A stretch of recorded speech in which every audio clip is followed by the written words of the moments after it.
E aí pessoal, boa tarde. Vou deixar um videozinho aqui rapidinho, só para um alerta. Sabe que tem uns mecânicos que é tudo picareta, né?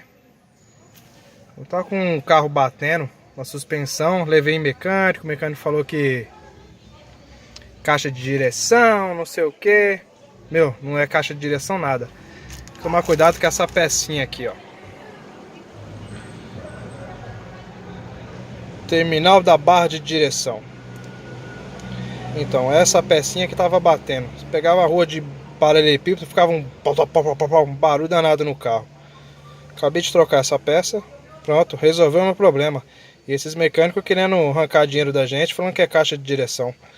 Aí fica um alerta, esse aqui é um pivô da barra de direção do Cobalt, direção elétrica.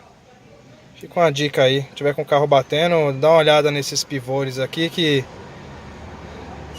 pode ser o causador do problema. Beleza?